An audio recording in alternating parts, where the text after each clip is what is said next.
Okay guys, so we got an update to my video yesterday detailing the evidence given against Nicola Sturgeon and her inner circle that can only be described as corruption from the top down up in Scotland. To the point they will go after their own, as I detailed in my video about the Alex Salmond witch hunt the SNP has spent a good 2 years trying to pull off. Now, Craig Murray's testimony that I covered yesterday was pretty explosive and detailed at least some of what Alex Salmond is likely going to say next week when he gives evidence that is expected to utterly smash Nicola Sturgeon's leadership into the foundations of the earth and should actually force her to step down. Of course, we can only hope that is the case, and even Jacob Rees-Mogg has mentioned the coming shitstorm in Parliament when he said this in response to the SNP moaning about Boris Johnson going to Scotland yesterday. Here, take a listen. Head up to Scotland to SNP spokesperson Tommy Shepherd. Tommy Shepherd. Good morning, Mr. Speaker. Firstly, can I associate myself with the remarks of the Shadow Leader and the Leader regarding Holocaust Memorial Day? Mr. Speaker, I would like to ask for a debate on the role of government ministers and the Prime Minister in particular in setting an example by following the rules which they make for others during the lockdown. Now, I know, of course, that every time the Prime Minister opens his mouth on the subject, his ill-informed views drive support for Scottish independence upwards. And I know also that his stage-managed visits to selected Scottish supporters make the SNP's case for it. So in normal circumstances, he would be most welcome. But these are not normal circumstances. We are telling millions of people not to leave their homes and only to make essential journeys. The Prime Minister is more than capable of patronising us from his office in Whitehall. So what exactly is so essential about his 1,000-mile round trip to Livingston today? This gallivanting is a blatant piece of electioneering, while most are focused on fighting COVID. But the real tragedy is that his actions will undermine the public health message which we all need to succeed. As regards the Prime Minister's visit to Scotland, well, Mr. Speaker, I used to think that Mona Lott was a fictional character, but it turns out it's actually the First Minister of Scotland. That all Mrs. Sturgeon can ever do is moan a lot. She moans when distinguished royal personages visit Scotland. She moans when the Prime Minister visits Scotland, people doing their duty, doing their job. And the visit to Livingston is something we should be proud of as a nation, visiting a vaccine factory, a factory that has made enormous strides to develop, produce a vaccine that is waiting approval to help in the fight against COVID. The Prime Minister is doing his job. And moan a lot, Mr. Speaker, will have something to moan about in early February when Mr. Salmond gives evidence to a committee of inquiry in the Scottish Parliament and we find out all that is going on up north to the disadvantage of the Scottish people, led by a hopeless administration.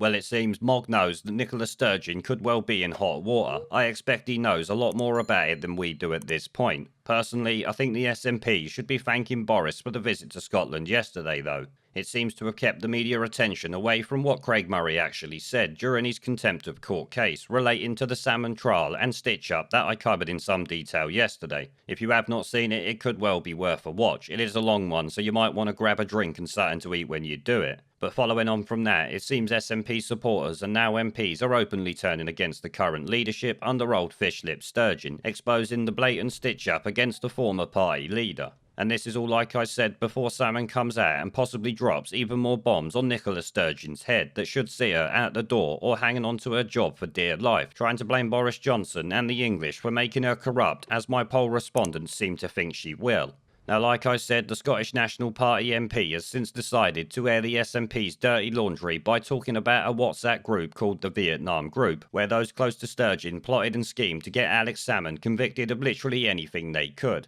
I say that because my video yesterday pointed out a fishing operation against Alex Salmond that included the police interviewing 400 people looking for dirt to convict him, along with the messages that the SNP's MP Kenny Macaskill has spoken to Sky News about today. Well, to be honest, I think he actually spoke about it yesterday, but today the article was released. But yes, finally the mainstream media are starting to pick up on this. I do find it funny how if this was a Brexiteer back in 2019 being accused of corruption in any way, the media would have been all over it like a meningitis slightest rash. But when it's the SNP or anyone they like in the firing line, it takes them days to even report on the bare basics of the accusations. I'm sure most of you would agree they should have covered what I did yesterday, so I didn't bloody need to. Instead, they were silent like they often are when it comes to grooming gangs or anything that they should be reporting. Now, as you all know, I'm no fan of Alex Salmond, but this whole situation is just incredible and needs to be called out. I would happily call out any party for this shit because I support absolutely none of them. As some will know, my loyalty is to the country, not a self-serving political party that does not care about you in the slightest. But it seems to me the SNP are up to even more dodgy shit even now. I am guessing the SNP actually knew Kenny Macaskill was going to drop information about their shitweasel behaviour because yesterday we had reports of him breaking lockdown rules by apparently travelling around the country or some shit. My guess is the media have contacted Sturgeon's team saying Kenny Macaskill has said this to us about a WhatsApp group, obviously causing a few asses in Nicola Sturgeon's office to pucker up tighter than a snare drum and remember that he had taken a 200-mile trip during lockdown that they could now use as an attempt to discredit him. I'm not sure how well it's worked because the reason given for his trip are apparently medical appointments, but to be honest, I don't even care if he broke the lockdown rules. People should obviously be free to do as they please, but you all know my thoughts on this, so I won't bother going on about that. The reasons I say this is a smear job is because these trips were made over 10 days ago, but the info only made available to the press yesterday, literally hours before the article we will look at now was due to come out. We all know at this point the SNP like to sit on accusations of wrongdoing, as they did with Alex Salmond that I detailed yesterday. So them doing it here for just 10 days is highly likely if you ask me. But Sky News, like I've said, has got an exclusive interview with Kenny Macaskill, so let's take a quick look at that. Their article headlines: SNP faces fresh claims that high-ranking party figures conspired against former leader Alex Salmond. SNP's MP Kenny Macaskill says senior party members shared dozens of messages about the former First Minister in a WhatsApp group. Obviously, despite the SNP claiming that they didn't talk about this and all this nonsense, which is why Nicola Sturgeon's in such hot water. One of its own MPs has told Sky News that high-ranking members of the party shared dozens of messages about the former First Minister in a social media chat group calling themselves the Vietnam Group.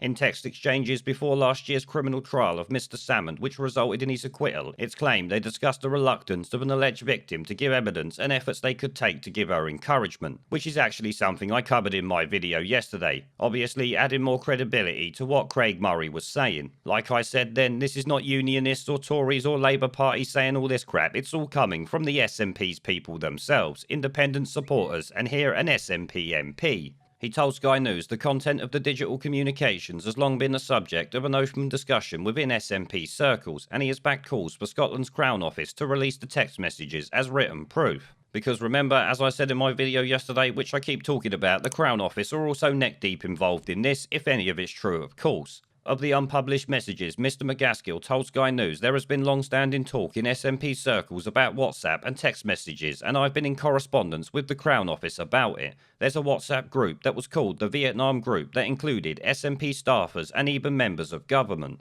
Referring to the trial of Alex Salmond, who was cleared of the sexual assault charges, Mr. Macaskill said, "There is one text message between two senior members of staff seeking to put pressure on one of the alleged victims who was expressing reluctance about the proceeding, and they discuss ways of getting her back in the game." Something that was also in my video yesterday, though not to that level of detail. That is actually elaborating a lot more than Craig Murray did. He goes on, "There's a lot to come out, and I think it's important for everyone that we should have clarity. This is nothing to do with the witnesses and the alleged victims, it's everything to do with internal SNP machinations." Sky News have been told that those included in the Vietnam Group are close colleagues of First Minister Nicola Sturgeon, but that she wasn't a member herself. A group chat is a facility, we don't give a shit about that.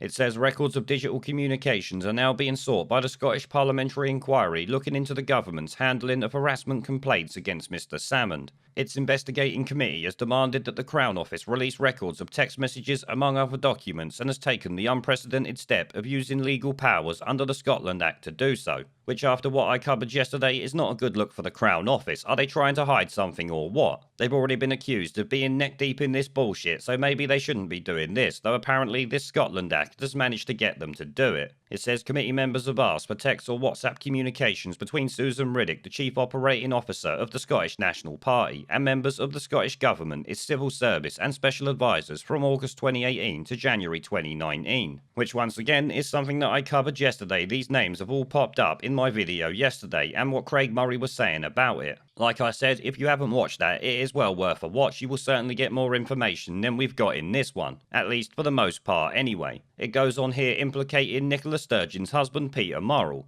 Kenny Macaskill has previously obtained 2 messages sent by Peter Murrell, the SNP chief executive and husband of Miss Sturgeon, in which Mr Murrell allegedly encouraged the prosecution of Mr Salmond. He admitted sending the communication before a parliamentary inquiry, and actually, as it stands, he could well end up getting done for perjury. I'm going to have to look into that myself and do a dedicated video on it, I think. It says both of these were sent to Miss Riddick on the day after Mr Salmond's first criminal court appearance in January 2019. The first one read, "Totally agree, folks, should be asking the police questions. Report now with the PF on charges which leaves police twiddling their thumbs, so good time to be pressuring them. Would be good to know, met looking at events in London." The second message, which appears to refer to the Crown Prosecution Service in London, read, "To be honest, the more fronts he is having to firefight on, the better for all complainers, so CPS action would be a good thing." Obviously they're showing beyond any doubt to me that that is fucking corruption and a witch hunt against Alex Salmond. It says Mr Murrell addressed the communications in a written submission to the harassment inquiry, stating the messages have been presented in a way that suggests a meaning that they do not in reality have.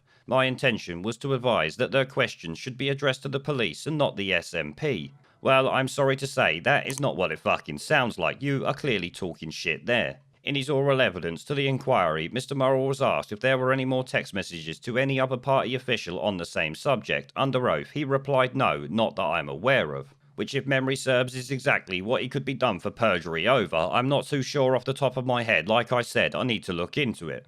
And the rest of it's just talking about Sturgeon's Mara interview and all this bollocks. I've already covered that before. We don't need to go on about that. Well, guys, I'm pretty sure at this point that at least some of what Craig Murray was saying is definitely 100% true. SNP MP Kenny Macaskill is now coming out and shitting all over Nicola Sturgeon's parade, saying pretty much some of the same shit that Craig Murray was saying yesterday. Now, obviously, more's going to come out on this. In fact, I'm expecting Monday, Tuesday, Wednesday, Thursday, Friday next week to be absolutely full of SNP stories. Most of them could well just be rehashing bollocks we already know, but some of them could well be more juicy information. Of course, we need to wait for Alex Salmond to actually get up and say his piece. That, I think personally, is when the shit will really hit the fan for Nicola Sturgeon. We can obviously hope it will. But at this point, I'm wondering who else is going to come out against Nicola Sturgeon's leadership and how much longer she can actually last without it being some more blatant corruption in order for her to stay there, or like I said, blaming Boris Johnson and the English for making her do it.